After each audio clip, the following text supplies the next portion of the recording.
Okay, so here's the rub. I played and beat Subnautica a bit over 3 years ago, and at the time I got every achievement except for one. That didn't bother me that much at first. I mean, I don't place myself as a completionist, but at the same time, when it's like this, I mean, why not go for it? It's not even that hard of an achievement, and I'm actually more confused how I didn't get it when I played the game back then. At this point, it's been long enough that I'd forgotten a lot about Subnautica, the locations and the steps to beat it, so I'd be sort of fresh going in. I also decided to try hardcore. Having only one life would definitely spice things up and keep me on edge. If there's one thing I remember from playing the game back then was, it's how many times I had to do the laundry afterwards, if you know what I mean. I also planned on getting the last achievement right before finishing the game, otherwise I would get the achievement, and if I died, I'd just have to beat the game regularly? It kind of feels like it defeats the whole point. Also, gotta address it, Subnautica 2 did come out in early access, and this video is way late, but that's starting to become pretty average for this channel. I guess you could consider this the prelude to the Subnautica 2 video that I will eventually make, maybe? I mean, I played it, I got to the end of the current story, and it was pretty fun. But for now though, we're stuck on 4546B and need to figure out how to not become alien fish food.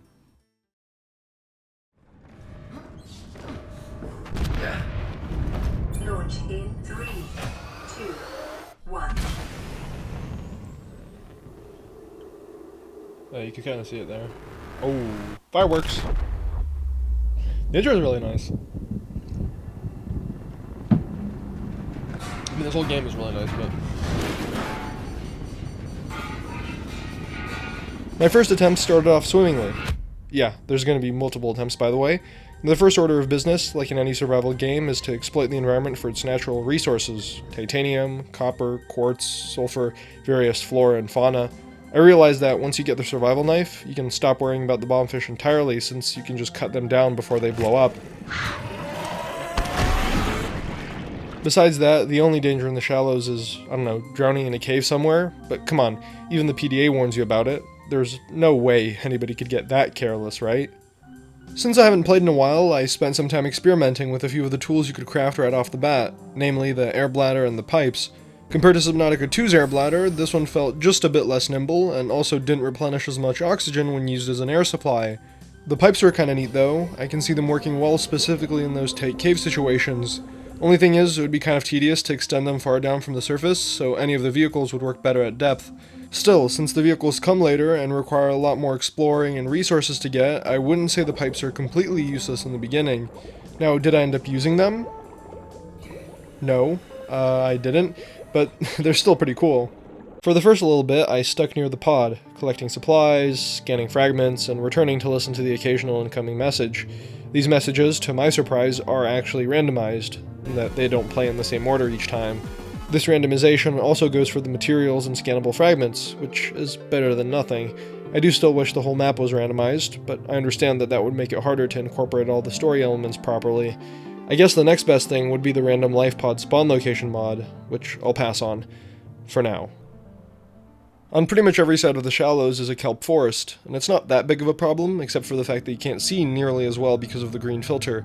I just can't shake off this icky feeling, like if you went swimming in a lake and felt your foot brush past some seaweed or something else. Just not a fan. Things get even worse when the sun sets, and I find that it sets very sporadically, although that's probably just the other planets getting in the way. Oh, look at that though, it's like it has like a... What the hell, is it getting light again? What? Dude, what is going on with the fucking... Oh, What? There's no in-game clock, so it's hard to keep track of the day-night cycles, and that sucks because swimming around in the dark is not only unpleasant, but also dangerous. Eventually, I got my hands on a sea glide, and started getting a little more ambitious with my explorations. I knew the sea moth was next, but had trouble finding enough fragments to get its blueprint, so I kept looking further and further away from the life pod. Now I heard the Reaper Leviathan, but it sounded very distant, and I was sticking close to the seafloor thinking I could just dip into one of the many tunnels if need be. Unfortunately, I decided to look up, and the realization that I was staring directly at one of the Aurora's back thrusters was not at all welcome.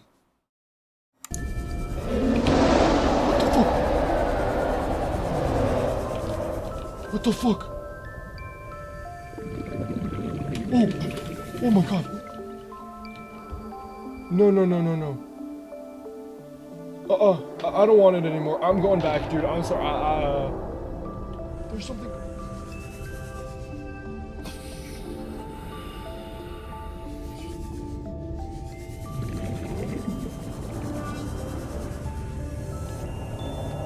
No, I'm going back. I'm going back. Which ways?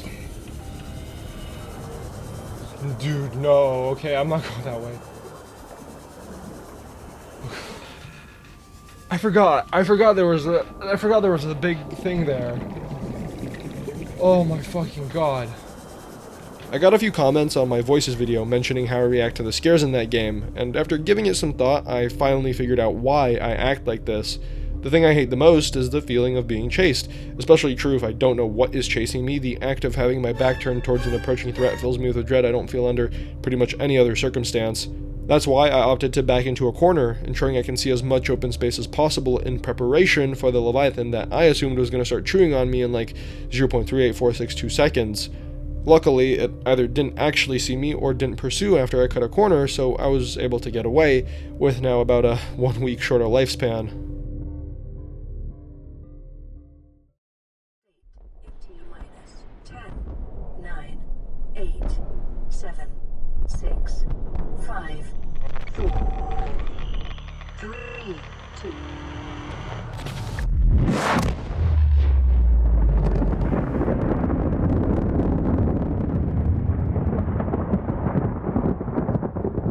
A little bit before this whole fiasco went down, the Aurora did its big boom, releasing dangerously high levels of radiation into the surroundings. Bad because, well, radiation no good, but good because new area to explore. That Reaper Leviathan encounter did actually help jog my memory a bit, and I remember that there was a second one somewhere around the front of the Aurora, so I didn't feel comfortable exploring that region just yet. Instead, as I continued searching for the Seamoth parts, I found myself right next to the mountain island housing the enforcement platform. I wasn't going to pass up on free food and water, and I was also curious about the insides of the big alien structure, so I decided, let's take a look. Okay, it's definitely safe in here, right? It's definitely 100 meters. Oxygen efficiency decreased. I can't see shit out there! Like... Bro. No way in hell, man. No. I'm good, you know? I'm good. You guys can keep your moon pool. It's not like I'm gonna be doing anything here. Here, I was a bit weary of the drops, since fall damage is very real, and it can hurt you, like, a lot. In general, the land movement feels a lot less polished than the water movement, and I was thinking that if anything would kill me, it would be some jank physics, or me just being careless. Reaching the platform's energy core, I had an interesting thought. What if I came here for the first time, after curing myself of the Kara infection, and deactivate the cannon right away? At this point, I didn't know if it was even possible, so I kept it in the back of my mind as I continued playing, thinking maybe I could do another run if I figure out the proper routing. In truth, it's really simple, but I wouldn't be getting it done in this run at least. No, that's a guy! That's a big guy, and I don't want to go there. That's a big guy. I'm not going there anymore.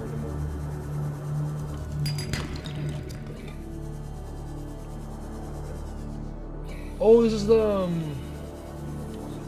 I'm pretty sure this location is safe. There's a bunch of guys here that are pretty cool looking. These guys. Jelly Ray. My name is Jelly Ray. They're fast though. Wait, I'm dead! I forgot about oxygen, I'm dead! No! Okay. It's over. Wait, okay.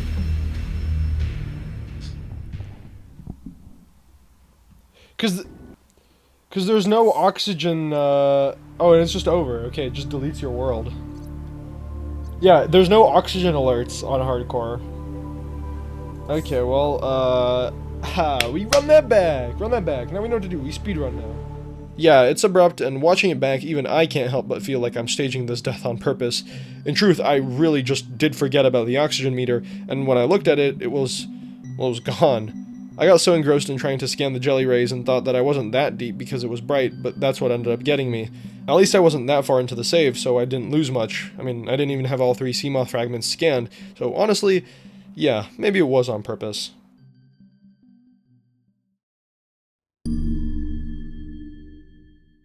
I'm saying this because on my second attempt I managed to get the sea moth up and running within the first hour, and I definitely felt my luck with the random fragments was a lot better.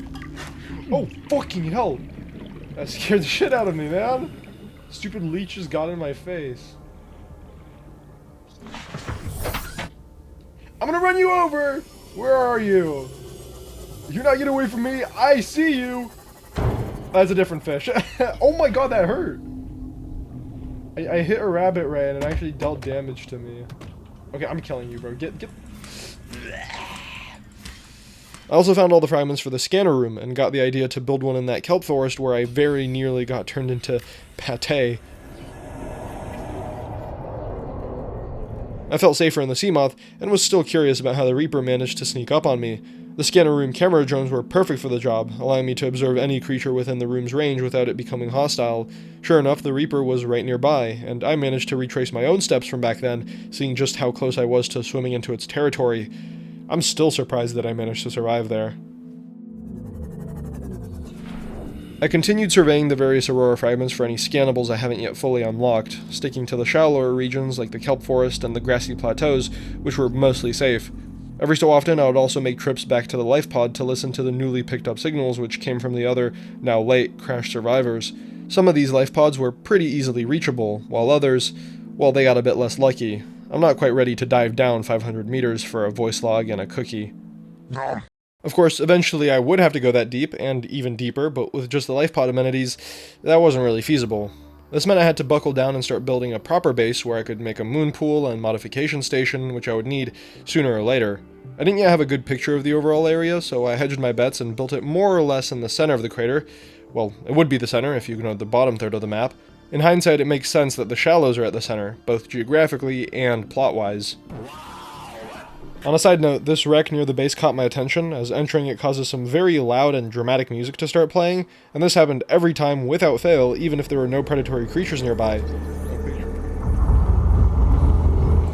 What is that sound? Okay, everything is just so dramatic right here. It's like... Speaking of dramatic, even after all this time, it still cracks me up just how much the game hypes up unlocking the bench crafting recipe. And the trash can recipe. And any other recipe or collectible for that matter. Continuing to receive the radio messages, I finally got contact with the Sunbeam. First them just trying to establish communication, and then notifying you that they were preparing to land to pick up survivors. Interestingly, they say it would take a couple days to align their orbit, but the timer is set to 40 minutes. Obviously it's a video game and all that, so time isn't one-to-one, but here it can actually make sense considering how short the day-night cycle of 4546b is, and how it wouldn't make sense for Sunbeam to be talking about the Earth day-night cycles in deep space. Now, about the actual repercussions of having such a short day-night cycle on a planet nearing Earth's size, from what I found online concerning the planet's centrifugal force, it wouldn't be pretty. I mean, neither is the Sunbeam blowing up.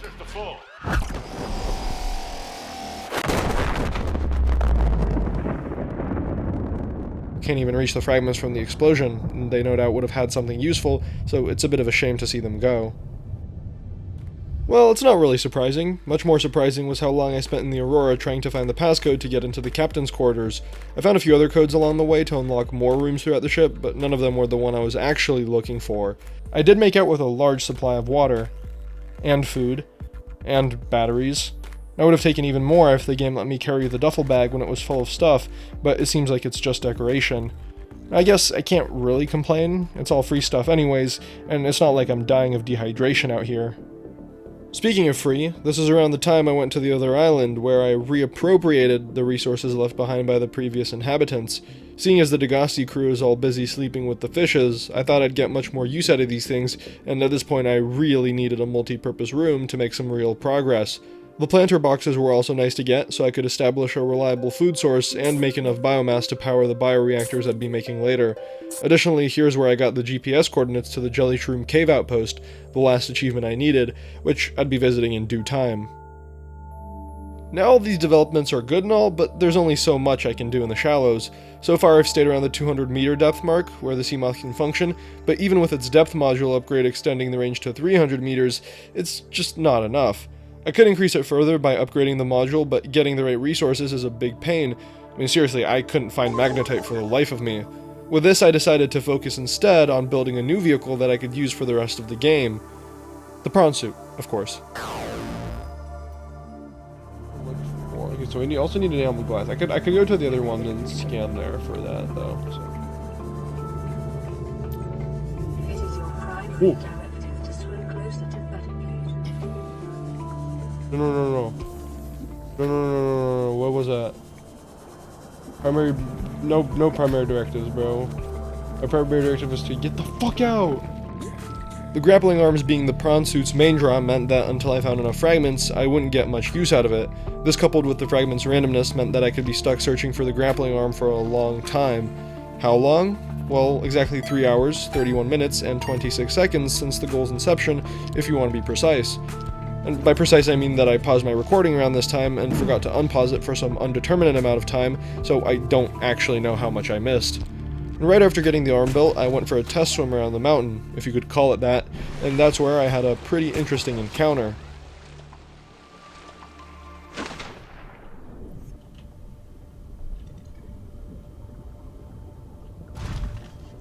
I'm not afraid of Leviathans anymore, guys. I'm just playing around at this point. Ah, here it is. Here's the big wreck I was looking for. I think. I thought there was supposed to be a Leviathan here, too. Maybe I'm tripping.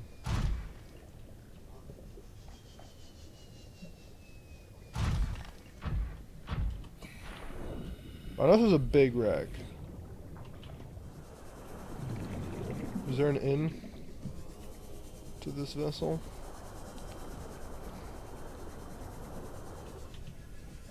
No. I thought I could explore this. I don't remember. Maybe I can't. Pretty fucking large though. Okay, looks like I can't really explore. What the fuck are you doing here?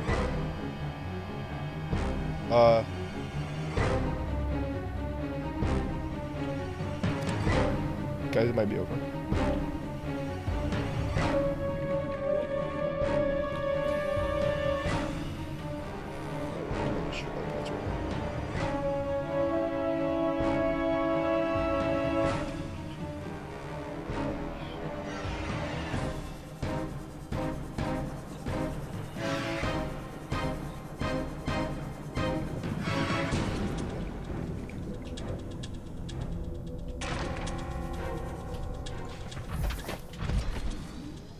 I'm not making shit up. I literally saw the tail.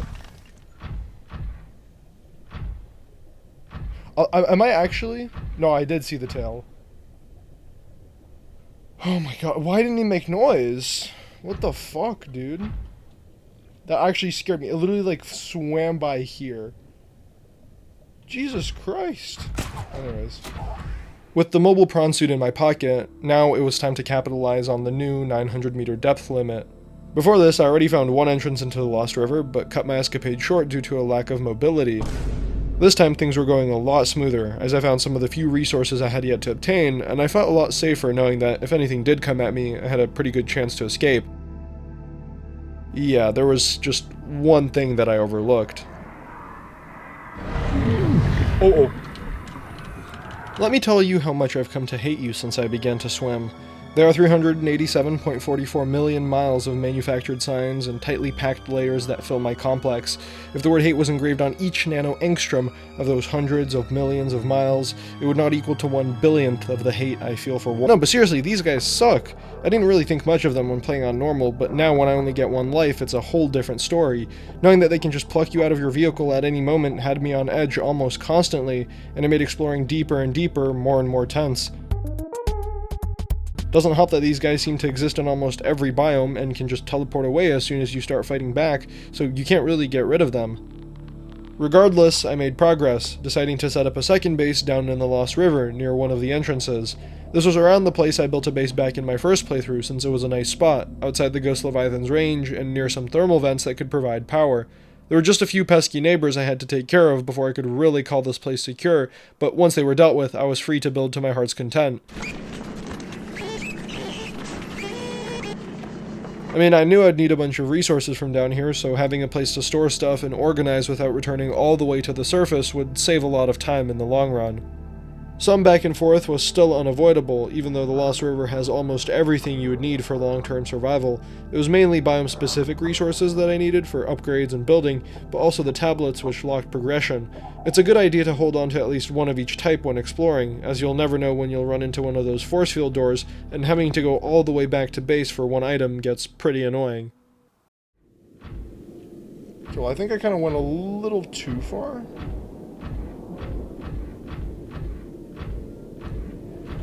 Oh my fucking god.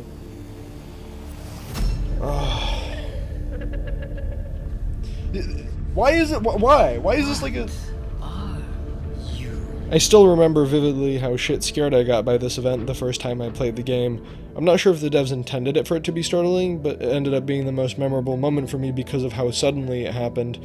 It's a case of your brain filling in the blanks, and imagining something worse than what's actually there, which combined with the weird noises and the fact that you're probably somewhere deep underwater makes for a less than ideal situation. Even this time, when I was more or less prepared for it and knew it was coming, I couldn't help but feel uneasy about it, although I think a part of that is also just because of the whole One Life hardcore thing. This interaction did remind me about what I needed to do next, which was to go deeper past the Lost River and reach the volcanic zone where the creature resided. Hello? I can't see! Let me see! I am what you seek. Want to. Okay, can you let me? I can't see any. This is also hinted at by one of the logs found at the enforcement platform, which notes a few other alien structures, like the disease research facility and thermal plant. It's not a direct waypoint telling you exactly where you need to go, which I actually appreciate more, as you get to explore on your own, and the feeling of discovery you get feels more genuine this way. Now I say that, but I actually ended up forgetting where the thermal plant was for a while, so after reaching the main containment facility, I couldn't get in because I hadn't gotten the cyan tablet yet. This led to me just bumbling around for some time, and even trying to clip into the facility to no avail, before eventually piecing it together and finding the thermal plant inside the biome's main volcanic rock structure. Inside an extensive natural rock formation. Oh, that's... okay, so that's in the middle of the... okay,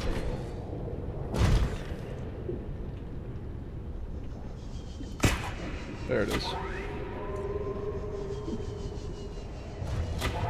From there, things were pretty straightforward. Find the cyan tablet in the thermal plant, ignore the other door and regret that later, enter the main facility, realize you needed another cyan tablet, activate the portal to the surface, and return with that other cyan tablet to reach the main containment room. Here, I wondered if the enzyme recipe was randomized like the fragment spawns. Spoiler alert, it's not, but it would be cool if it was. That way the game would reward players who explored the map more and found or scanned the diverse flora ahead of time.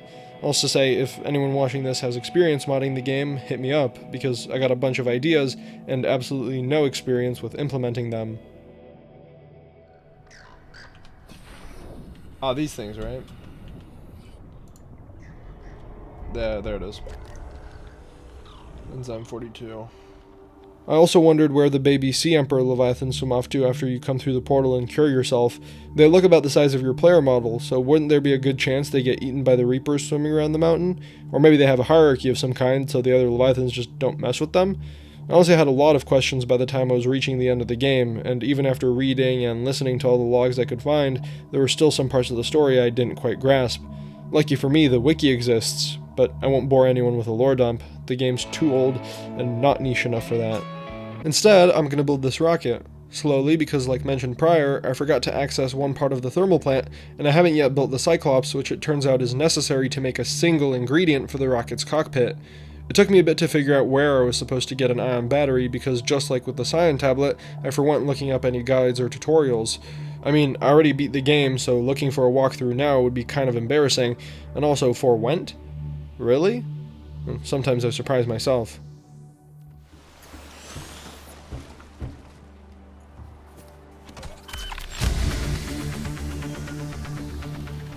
Getting the rocket finally built, there's one last step to take, and again, I'm surprised I didn't get this achievement when I first played back then. I remember visiting the jelly shroom caves, seeing the eel creatures and everything, but it turns out it's not enough just reaching the habitat, you also need to pick up the data log located in the top room in order for the achievement to trigger. Since I did a game capture recording on OBS, the achievement pop-up didn't get displayed, so here's an artistic recreation of me finally getting the 100% completion. Detecting an artificial structure somewhere in the region. Integrating new PDA data.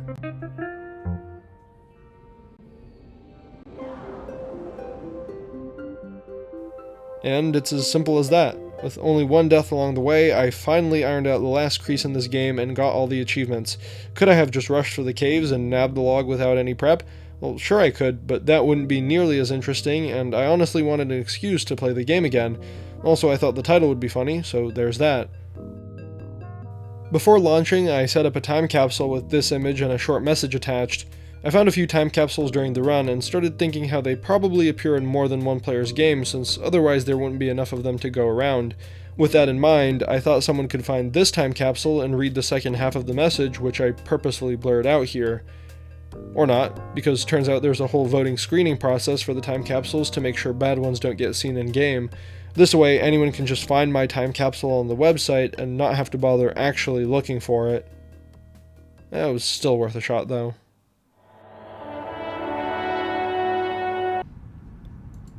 It's time.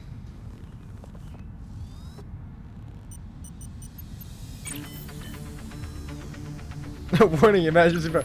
Yeah, great. To launch on your I'm command, so glad Captain. that it's on emergency power only. I don't care about you, Habitat. Launch in 10, 9, 8, 7, 6, 5, 4, 3, 2. Okay, so I'm not done quite just yet. After seeing the Sunbeam event, I got curious about the alternative interaction you could get if you sequence break and stop the orbital cannon from firing. That's why I decided to do another run, with the previous one still fresh in my memory, to try to save the Sunbeam crew. Still, I thought it would be a bit boring to just replay the game as is, so I decided to spice things up with a few mods. Since I didn't die as many times as I expected, the Persistent Reapers mod would hopefully help fix that, well, I don't want to say issue, but it's for content. Similarly, the random life pod spawns aims to make the early game a bit harder, as I would, in all likelihood, not spawn in the shallows. Even if I did, the Reaper mod has an option to allow them to travel into the shallows, so I wouldn't feel nearly as safe. I also cranked up the number of Reaper spawns by a bit, not too high as that would be ridiculous, but enough to where I would always wonder if that blur on the edge of my vision was something life-threatening. And as a cherry on top, I added the Inspect animation mod, because I didn't feel like paying $250 for the same thing in Counter-Strike. With that, the preparations were all ready, so all that was left to do was choose hardcore and start the run.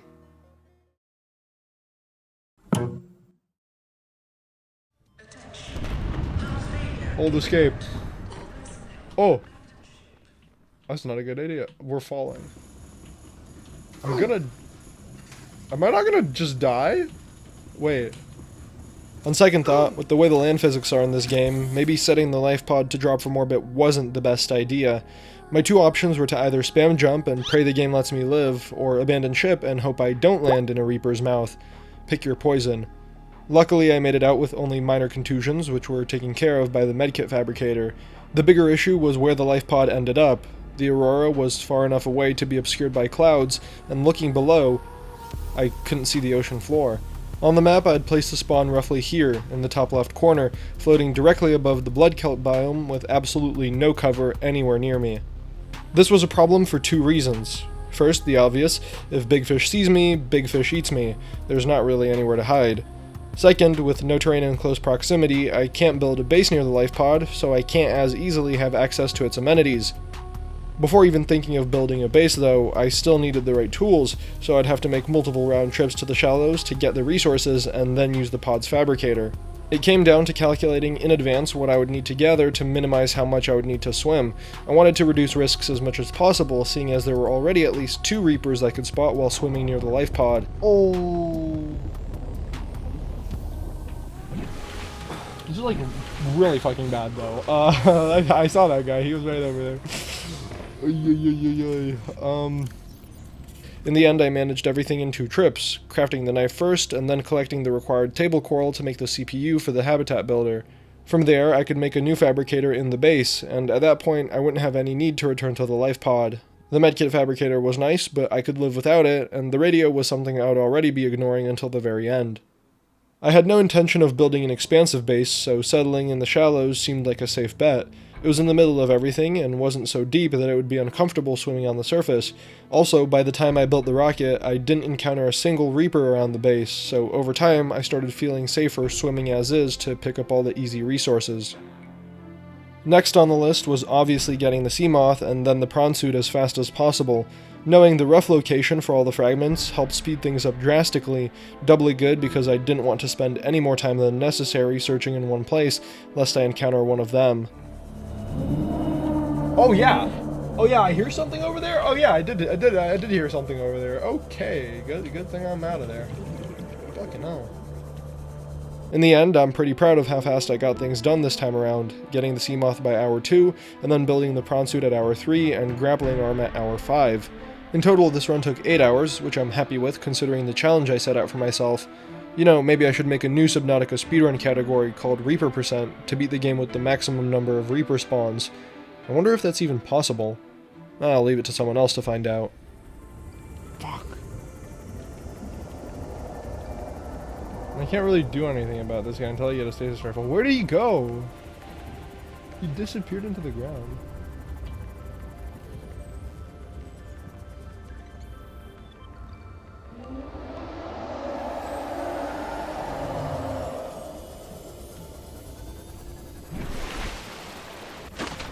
Uh-oh. This is good. No. Okay.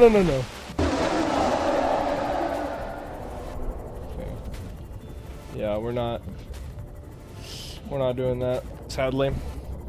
In the middle of all this, I made a bit of a revelation regarding the Aurora's layout. Up to this point, I explored it almost completely, going through all the corridors and visiting all the rooms that are accessible. Each time I went in, I'd take the bottom entrance, which is blocked off by crates and fire, and then proceed deeper in and up through the ship. This eventually leads to the top floor, which ends with an open, damaged area of the ship overlooking the ocean. And here's the thing.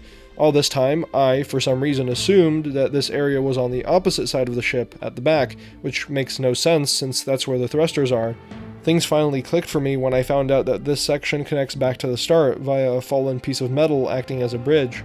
It's the kind of thing that seems so trivial hearing it, but it left me a bit flabbergasted, mainly because of my own inattentiveness and completely crazy thinking. Like, I actually believed I was walking the entire length of the Aurora for some reason, and I didn't question it until it was this obvious. Wait a minute, this entire time you could have gone through the entrance like that? What? Wait, that's crazy. For some reason, I always thought that when I guess you get turned around. I always thought that when you go through and you reach the top area, you're like looking on the opposite side. Dude, can you? Like last time, I scanned the prawn suit fragments here and loaded up on supplies. I could have also opened the captain's quarters if I remembered the password, letting me get a head start on making the rocket, but it's not a big deal either way. The only difference this time around was that I had a much rougher time in the reactor room, kept getting hit by falling pieces of burning metal, which almost took me out for good. It's funny how this is the closest I got to dying this run, and it wasn't even because of a Reaper.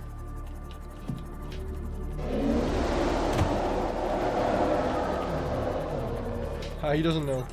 Afterwards, I spent way too long trying to find enough moonpool fragments.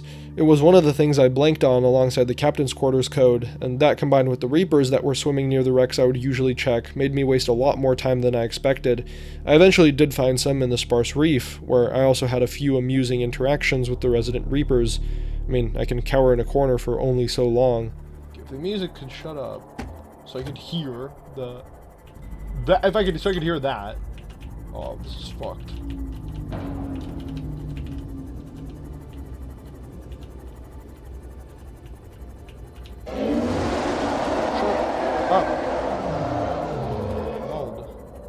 Hold baby. You can't get me, bro. You can't get me. Oh. Lol.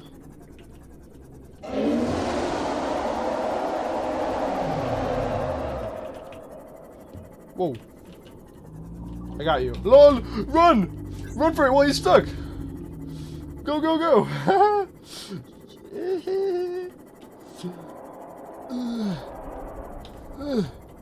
Oh, he's chasing! No, okay, I'm sorry. Oh, this is it. This is the wreck. I gotta hide now. Sure he's not, like, on my ass. Robin Weave. Diversity in this region is unusually low. Cause unknown. Are we good? Actually outplayed? I've outplayed the Reaper Leviathan?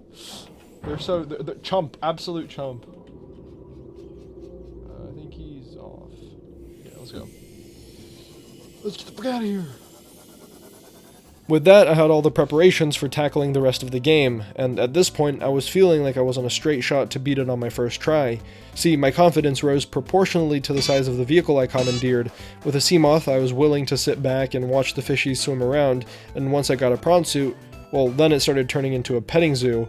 This was when I learned that the modded Reaper Leviathans are a bit janky, and the prawn grapple hook doesn't play well with their hitbox, so even if you latch onto one, it'll swim away while you stay tethered to one spot. Down in the Lost River, I noticed a clear lack of Reaper Leviathans similar to the Shallows. Either I was really lucky and the mod didn't spawn any here, or none spawned because they couldn't. It wouldn't have made a big difference since I was warmed up enough with the grapple that I could confidently outmaneuver them in a space such as this. Also, I didn't bother setting up a midway base here since I planned on collecting everything in one go. After making the necessary prawn suit depth modules, that is, I still had to make a few round trips to the surface and back because of that. After that, it's the usual enzyme fetch quest before disabling the enforcement platform and starting to work on the rocket. Bro, you're gonna fall. I mean, you're gonna get hit. He got hit! He did get hit, dude. It'd be funny if it actually just killed him. Of course, I haven't forgotten why I'm playing this run, so instead of the rocket, I built a radio receiver in my base and started waiting. Since I never repaired the one in the life pod, I didn't get any of the transmissions that one would normally receive, so they all got queued up and came in one after the other. Doing things this way led me to discovering a neat tech, where if you start listening to a transmission and then disassemble and reassemble the radio, it'll automatically pick up on the next transmission in the queue. And this goes for all the transmissions you would normally listen to, including the ones from the other life pods. I mean, who doesn't love a good bit of sequence breaking every now and then? Right, you can just customize your bronze, which is cool. Oh my god. What if peepers learned to do that? It's crazy. As the messages all played out, I started getting a bit worried since the Sunbeam one wasn't showing up. Eventually I reached the last message, about the black box, and started wondering if I messed up by not receiving the first Sunbeam message where they try to establish contact. At first I thought to try to experiment in the sandbox mode, but I got sidetracked, and realized it would take a while to trigger the message in the first place. Wait, if I could be mistaken, but maybe, what if the trigger is to repair the radio in the actual, in the life pod?